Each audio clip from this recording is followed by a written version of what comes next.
जय श्री राम सभी को। दोस्तों, आज मैं आपके सामने लेकर आया हूँ एक ऐसे परिवार की कहानी जो श्याम बाबा को बहुत मानता है। वो रोज श्याम बाबा की पूजा करते हैं और उनकी जुबान पर हमेशा जय श्री राम रहता है।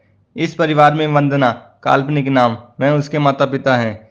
वंदना भी श्याम बाबा को बहुत मानती है। वह एक कंपनी में नौकरी करती है।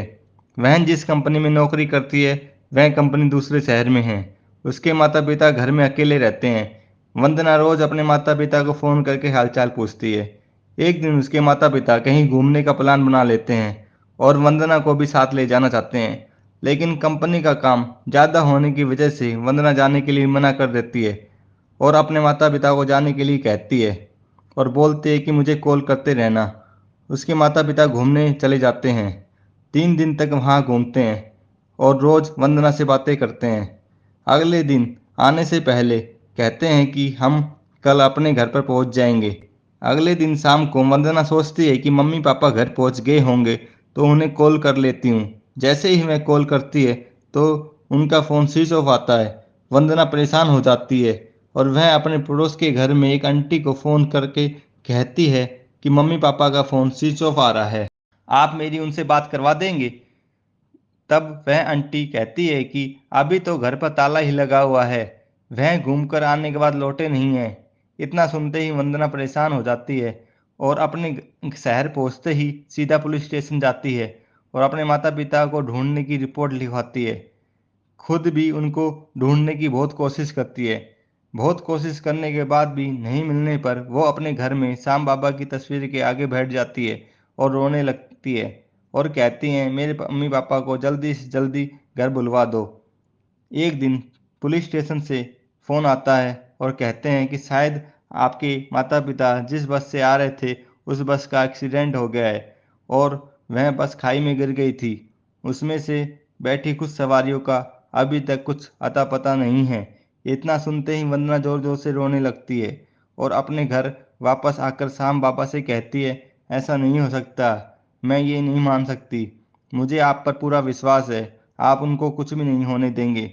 थोड़ी देर बाद ही वंदना के पिताजी का फ़ोन वंदना के पास आता है और कहते हैं कि हम 2 घंटे में घर पहुंच जाएंगे, हम रास्ते में ही हैं।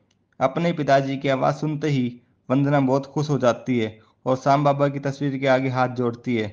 जब उसके माता पिता घर पहुंचते हैं तो वो बताते हैं कि हमारी बस का एक्सीडेंट हो गया था, उसके बाद का हमें कुछ भी नहीं पता। हमें जब होश आया तब हम एक फ्लैट में थे। उस फ्लैट में एक आदमी भी था और वहाँ श्याम बाबा का बहुत ही सुंदर एक मंदिर बना हुआ था और वह आदमी उस मंदिर में श्याम बाबा की फोटो के आगे बैठा रहता था और उनकी बहुत ज़्यादा पूजा करता था। उसने हमारी भी बहुत सेवा की। इतना सुनते ही वंदना कहती है कि मैं उस व्यक्ति से मिलकर उनका धन्यवाद करना चाहती हूँ जिसने मेरे मम्मी पापा की जान बचाई और आपका इतना ध्यान रखा। उसके पिताजी कहते हैं कि बेटा हम कल चलते हैं। जैसे ही वंदना और उसके माता पिता उस फ्लैट वाली बिल्डिंग में पहुंचते हैं तो वहाँ का सिक्योरिटी गार्ड उनसे पूछता है कि आपको कौन से फ्लैट में जाना है। तब वह बताते हैं कि हमें तीसरी मंजिल वाले फ्लैट में जाना है। तब वह कहता है कि तीसरी मंजिल वाले फ्लैट में आपको किससे मिलना है। वह कहते हैं कि हमें फ्लैट के मालिक से मिलना है।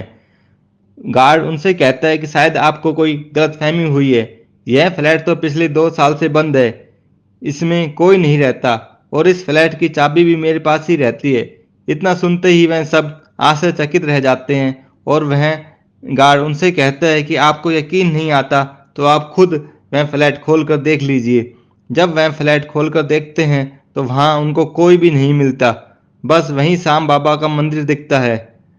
और वंदना अपने पिताजी को कहती है ये तो श्याम बाबा का चमत्कार है, आपकी रक्षा तो खुद श्याम बाबा ने की है, वो ही इंसान के रूप में आपको यहाँ लेकर आए और आपकी इतनी सेवा की।